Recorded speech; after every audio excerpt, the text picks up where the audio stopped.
Camin, c'est comment? Ça va de côté? Voilà. Aujourd'hui, on va faire un petit commentaire, ouais, non? On va faire un commentaire sur la Tcham. Oui, les étoiles. Vous connaissez, non? Vous connaissez ce qu'on appelle étoiles? Vous allez y avoir, voilà. Je crois qu'on n'a pas dit. C'est les commentaires. On raconte des histoires, on dénonce certaines choses, on fait des petites propositions. Si ça plaît quelqu'un, on est ensemble. Si ça plaît pas quelqu'un, peut stop sur la vidéo ou passer à autre chose. Ou alors arrêtez autrement. Parce que c'est que les camots là-bas. Comment il sait? Tu fais ta vidéo, tu me déranges personne. La personne s'énerve, t'insulte. C'est quoi sur moi? C'est quoi son bas? Arrêtez-le. N'envoyez pas ça sur moi. Car j'ai reçu il n'y a pas longtemps le piment congolais. Ce piment congolais, c'est chaud. Très chaud. Pour l'embauche sur Waman. Il a reçu mon tapis, aïe, votre maman connu, aïe, même vous me connaissez, aïe, non, voilà. Je voulais parler de la Tcham, parce qu'il y a beaucoup de jeunes là qui connaissent parce que c'est la Tcham. Nous, on a vécu la période de la Tcham, la force, voilà. Au Cameroun, en général, je vais parler un peu de ça, voilà. D'abord, je voulais parler d'efforts, parce que maintenant, de nos jours, la nouvelle génération ne connaît pas. Il n'y a plus d'efforts au Cameroun, hein, c'est fini l'effort au Cameroun. De nos jours, au Cameroun, tout le monde a le fire maintenant. Quand tu tentes maintenant de faire des forces, les gars sont tous le faire. Donc, c'est fini la force au Cameroun. Et je vais vous parler d'avant 2000, quand nous étions encore dans notre petit Genèse là. On a vécu la période des forts. Les forts, parce que je vais vous raconter l'histoire. En fait, comme à Douala à l'époque, dans tous les quartiers, il y avait un fort. C'est-à-dire que c'était pas comme maintenant où c'est le gun qui parle là. À l'époque, il y avait la fort. Tu entendais les noms dans tes quartiers.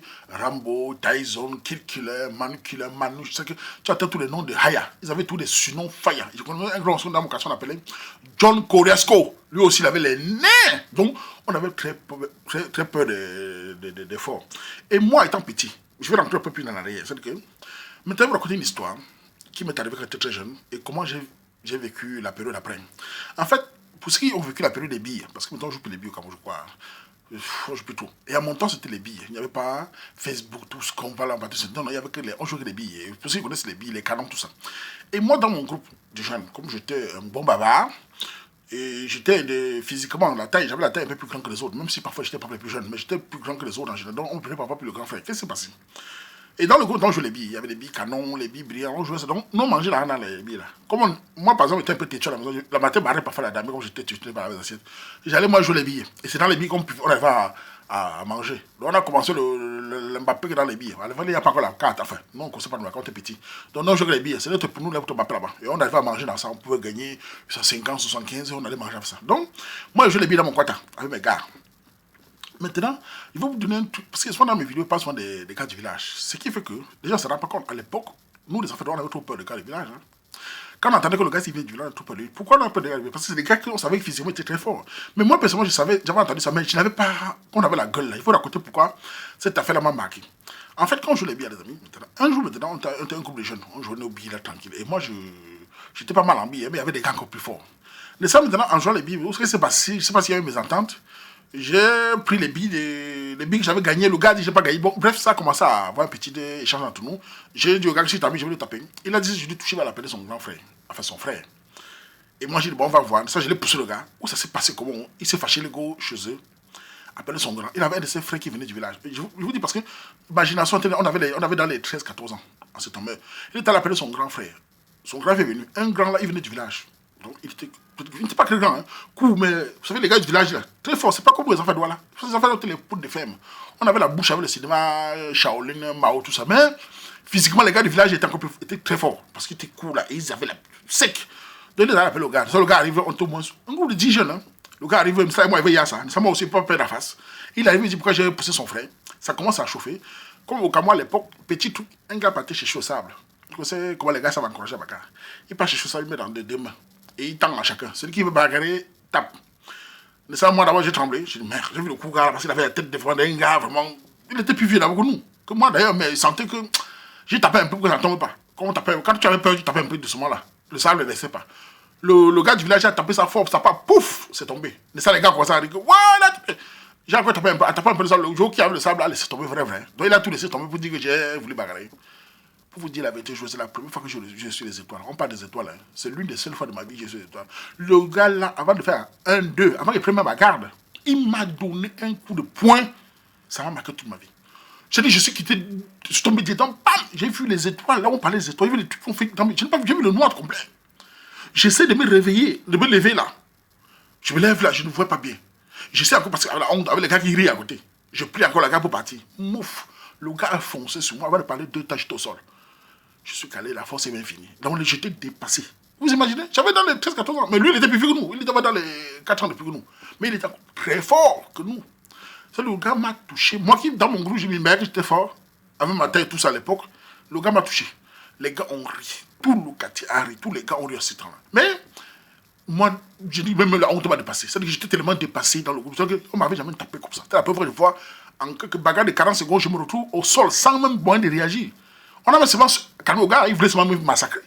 C'est les gars qui l'ont calmé. Je me suis réveillé ce jour-là. J'ai commencé à esquiver le village au quartier. C'est-à-dire que vous dites, quand on vous tapez bien là, vous vous calmez. J'ai commencé à l'esquiver au quartier. Les gars, ils venaient où il y a les billets. Je me calmais moi seulement. Et le gars profitait de ça. Il commençait partout où je passais. Il venait m'indexer. Partout, même quand il venait taper les commentaires, il venait toujours. Vous savez, quand un gars profite d'un pays, c'est qu'il est plus fort que vous.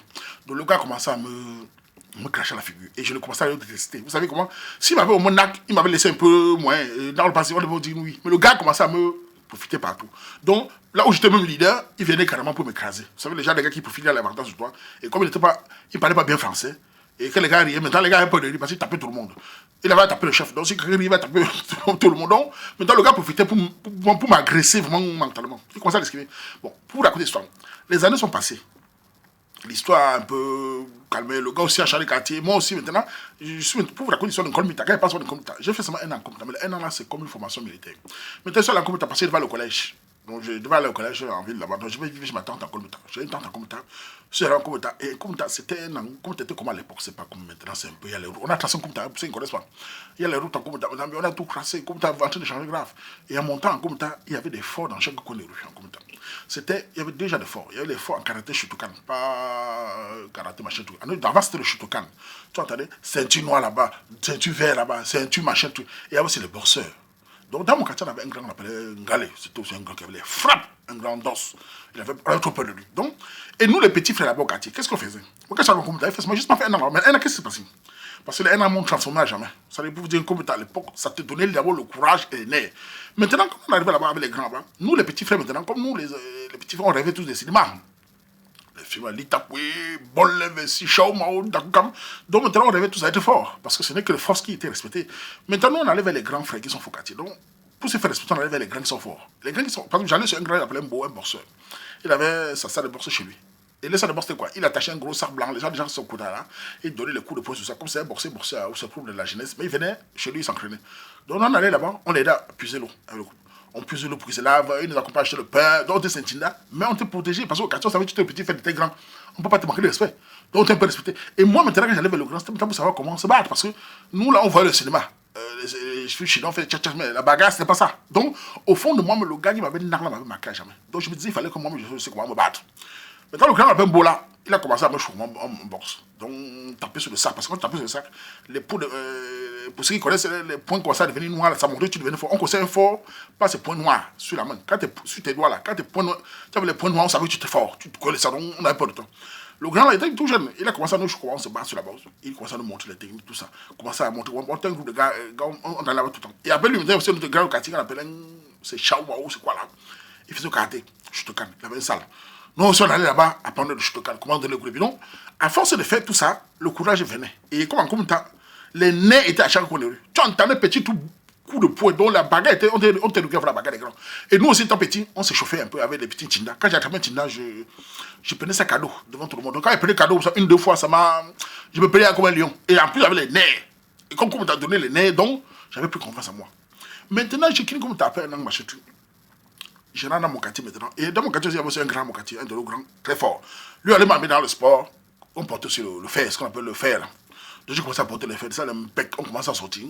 Et quand l'impec sort, vous savez, à l'époque, l'impec sort avec les nerfs, tu deviens comme un lion. Donc, même si quelqu'un, même parfois physiquement, il tente avec toi, il peut avoir peur. Parce que la force, au fond, la force à droite là, comment on dit la force là, c'était d'abord le courage et la force physique. Mais il fallait d'abord avoir le courage. Parce qu'il y a des gars qui sont pas très forts physiquement. Mais avec son courage, il peut te déstabiliser. Surtout, il te donne une première fois, bam, avant que tu te réveilles, il est appelé la garde. Donc, il a fait l'avantage sur toi. Et comme moi, je viens comme il y a les nerfs. Maintenant, moi, au fond de moi, j'avais jamais oublié le gars là. Le gars qui m'avait narré là. Le coup gars du village là. J'avais jamais oublié ça. J'ai dans le quartier quelques années après. C'était pas passé. Un jour, ça, j'étais dans un secteur tout gars là. Et je vois son frère qui était appelé. Le gars, le frère de mon âge, on avait agrandi tout. Mais tout ça avait peur parce que l'homme était devenu grand, costaud, musclé. Et les nez étaient à un niveau que tu tentais seulement si tu étais au sol. Même si on ne peut pas dire les champions de moi en bagarre, mais on avait les nez. Et quand tu as les nez, tu crois que tu as l'avantage. Maintenant, dans la discussion, je vois maintenant mon côté là qui parle, on discute tout. Et je vois le gars du village là qui vient. Il avait grandi, un peu vieilli, il était tout court là. Il vient nous saluer. Quand il me salue, tu sens comment le gars me voit debout. J'étais devenu un bec. Il me salue avec un respect. Je le salue. Malgré tous les années, je ne l'ai pas vu. Quand je l'ai vu, pour vous dire que malgré tout, j'avais les nez, mais quand je l'ai vu, j'avais même pitié de lui. J'ai dit, mais celui-ci, il va comment taper ou quoi sur lui. Pendant qu'on parlait, le gars n'avait pas oublié. Je vois le gars me dire dans les commentaires que, man, merde, je sens comment tu es devenu un Tyson. Que si tu te rappelles quand il t'avait touché là, si il tente encore, tu vas me tuer. Il m'a dit, ah, donc tu te souviens, joueur. Devant les gars, le gars, il a juste devant les gars. Il n'a pas oublié. Donc il était très fier. Maintenant, je lui ai dit, oh, que joueur, tu avais raison. Tu m'avais tapé. Mais maintenant, joueur, ça avait un bras. Et c'est cadeau. Le gars se marie. Et il savait que si tentais encore pour là, maintenant là. Non. C'était, on devait commencer le mardi ce soir. D'abord, je devais le job cru. Parce que, comme j'ai dit là, celui qui a fait les quartiers chauds, et parce que dans les quartiers chauds, on vous apprend quoi? Les nerfs, le courage. Et à l'époque, comme tous les quartiers avaient les forts, donc quand tu avais, il y avait une petite force là, tu avais un nom. Et quand tu avais un nom, quand on appelle souvent ton nom, quelqu'un avait peur. Donc le villageois là, quelques années après, j'ai pris ma revanche, même sans bagarrer. J'ai laissé ma regarder beaucoup comme ça là. Il était devenu calme quand il parlait, même là, j'ai même dit, j'ai même encore tapé, j'ai dit, fais quoi? Vous dites que quelqu'un peut vous donner un coup de poing qui vous marque toute ma vie. Donc le gars là m'avait tellement touché que toute ma vie, j'ai pas oublié. De nos jours maintenant au Cameroun, vous allez au Cameroun, il y a plus de fort. Hein. Voilà, par exemple, il y a plus de fort, vous allez tout au Cameroun, il y a plus de fort. Parce que maintenant, de nos jours, tant que tu es fort, un petit frère pense seulement le faire. Il faille sur toi. On ne parle plus de fort au Cameroun maintenant, c'est fini. Mais il y a plus de 15 ans de cela, dans chaque quartier, tu entendais les noms. Hein. Il y avait pas des tueurs là-bas, le coup de poing. Tu as un gars qui parle par il tape devant tout le monde fuit. Un bel, casse la femme, un commando, tous les quartiers. Mais de nos jours, c'est fini ça. Le temps a changé. Si tu veux jouer la force, c'est la fourchette. Les gars t'aimaient, c'est ici. Ouf, c'est fini. Donc ouais, c'était pour raconter mon petit Tony du villageois qui m'avait tapé sur ce que j'ai vu les étoiles là. Mais un peu quelques années après, il a compris que si tentait, j'ai pris ma défense. Hey! Merde, le gars là m'avait touché quand même. Ça, j'ai jamais oublié ça. Ouais, voilà. Allez, j'ai fini par vous dire, Tchatchepunk, Makamazo, sans compèse. Tony, comme disait la reste sur le terre là. En avant. Enfin, il a dit va de l'avant. Hein. Tout le monde en avant. Alors, on fait comme ça.